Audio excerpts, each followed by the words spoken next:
Selamat siang, Prof. Kembali lagi pada pembahasan growth hormone. Kali ini saya akan membahas tentang kelanjutan dari sebuah saya. Untuk farmakokinetik dari growth hormone diabsorpsi setelah penyuntikan intramuskular dan injeksi subkutan. Konsentrasi plasma maksimal setelah 2-6 jam. Diabsorpsi pada sediaan lain, contohnya intranasal, pulmonari, transdermal. Distribusinya sebagian kecil 20-25% berinteraksi dengan protein pengikat plasma fragmen yang disekresikan reseptor growth hormone. Metabolisme dari growth hormone di liver, ginjal, dan jaringan lain. Sedangkan ekskresi dari growth hormone contohnya hati, ginjal, jaringan perifer, dan sedikit yang diekskresikan utuh dalam urin. Efek fisiologinya pada pemecahan karbohidrat, protein, lipid, dan indirect. Contohnya pada berikatan dengan insulin-like growth factor. Karbohidrat, kenaikan dari blood glucose, penurunan periferal insulin sensitivitas, increase kenaikan hepatic output dari glukos, pada administrasi riset dari kenaikan serum insulin level. Pada protein, kenaikan tisu amino asid dari kenaikan inkorporasi pada protein, penurunan produksi urea, dan positif production dari keseimbangan nitrogen. Pada lipid akan memproduksi lipolisis, dan pada diet yang ketogenik setelah long term administrasi akan menimbulkan efek ketogenik pada long term administrasi, terutama pada insulin yang kekurangan. Pada insulin-like growth factor, stimulasi IGF production, sintesis pertumbuhan, dan bekerja sebagai nitrogenik. Ini bagaimana growth hormone metabolisme karbohidrat, lipid, dan protein. Growth hormone pada adipose tissue akan merangsang lipolisis sehingga pengurangan dari indeks lemak dalam tubuh. Sedangkan pada otot akan menurunkan penangkapan glukos dan menghasilkan kenaikan beta oksidasi. Pada liver, dia akan menaikkan produksi dan uptake dari LDL dan HDL.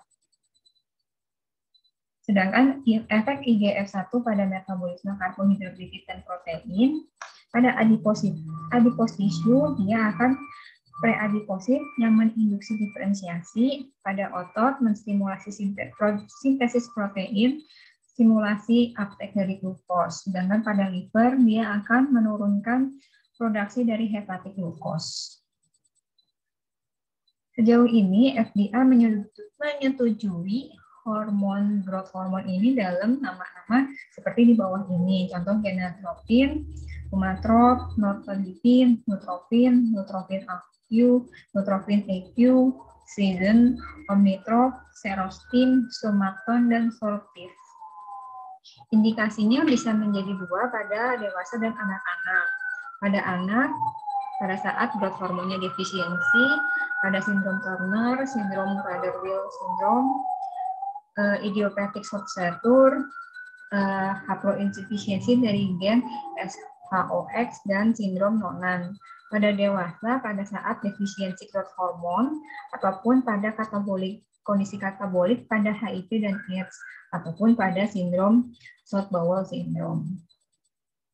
Kontraindikasi tidak dapat diberikan pada pasien-pasien dengan penyakit berat, contohnya gagal nafas ataupun mengalami banyak trauma, ataupun pada karsinoma, baik itu baru terdiagnosis ataupun karsinoma yang rekuren, atau riwayat adanya karsinoma, pasien dengan carpal tunnel syndrome, dan sedang pasien hamil. Persiapan terapi pada bagian di bawah ini, bagaimanakah kandidatnya? Kita bisa melakukan apakah pada dewasa merupakan kandidat yang tepat untuk terapi suli hormon.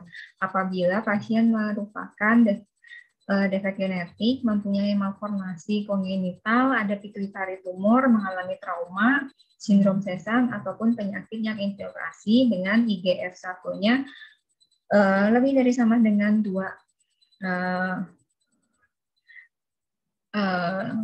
lebih lebih dari negatif 2 standar deviasi, kita lakukan growth hormone test dan didapatkan peaknya itu kurang dari 3 mikrogram per liter, maka merupakan acute adult growth hormone deficiency yang berat, diberikanlah growth hormone terapi.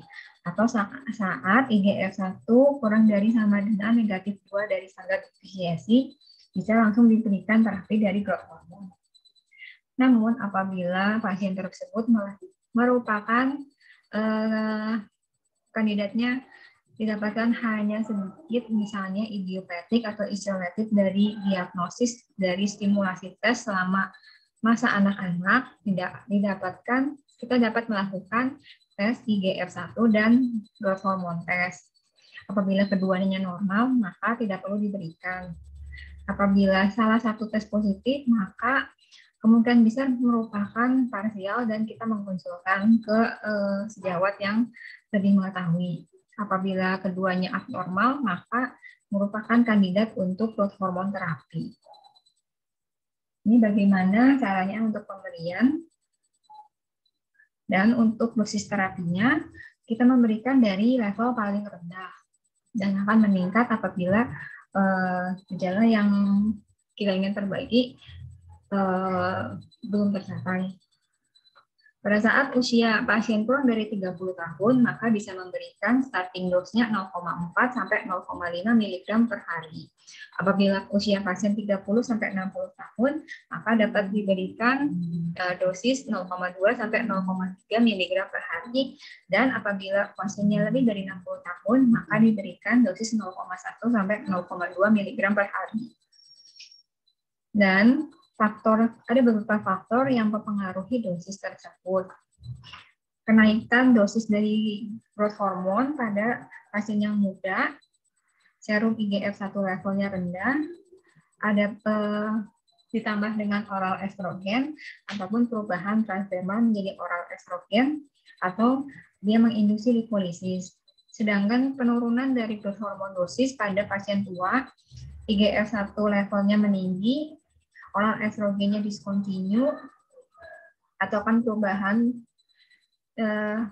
berasal dari oral menjadi transdermal estrogen, penambahan testosteron, glukos toleransinya menjadi buruk, ataupun timbul side effect. Bagaimana monitoring selama terapinya? Dilakukan setiap 6 bulan, dicek IGF-1 level setelah 1 tahun, dan setelah kenaikan dosis, dicek fasting lipid profile, fasting glucose level. Tahunan, setiap tahun pasien dicek tensi darah, BMI atau body weight-nya, dicek untuk lingkar pinggang, dan quality of life-nya dicek kembali. Setiap 2 tahun, pasien mendapatkan bone DEXA scan. Treatment ini juga bisa digunakan sebagai cure untuk aging. Kita tahu bahwa seiring dengan pertambahan usia, level dari growth hormone pada tubuh itu akan berkurang. Di mana pada lansia, sekresi dari growth hormone dan releasing hormone menurun, di mana growth hormone dan IGF-1-nya menurun. Pada pasien lansia, timbul tanda dan gejala pada adult growth hormone deficiency, di mana beberapa dokter memberikan replacement growth hormone. Namun pada lansia itu perubahan dari komposisi tubuh, contohnya massa lemak, lean body mass, total kolesterol minimal. Dan perubahan pada penurunan berat badan dan lingkar pinggang juga tidak terlalu signifikan. Malah, tapi side effect yang dihasilkan atau efek samping akan menjadi lebih berat. Contohnya pasien akan menerima edema, atalia, ginekumasia, diabetes, dan hiperglisemia. Makanya penggunaan pada lansia harus diperhatikan dan disesuaikan. Sedangkan ada beberapa penyalahgunaan obat ini pada olahraga atau binaraga ataupun orang-orang yang menginginkan untuk sebagai obat diet, supaya tubuhnya mengurus.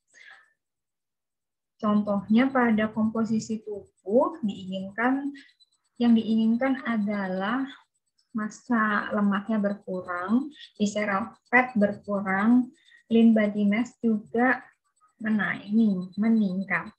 Pada physical performance-nya ada kenaikan dari otot, hipertrofi otot, kenaikan dari kekuatannya juga, performanya juga. Dan diharapkan untuk kenaikan dari massa dari sel darah merah. Namun sampai tahun 2005, Federasi Olahraga dia melarang growth hormone releasing hormon ini untuk menjadi doping. Demikian untuk presentasi saya pada siang hari ini. Ini adalah daftar pustaka di mana saya mengambil referensi. Terima kasih Prof. Rofina untuk perhatian dan kesempatan yang diberikan kepada saya. Sampai jumpa di presentasi berikutnya.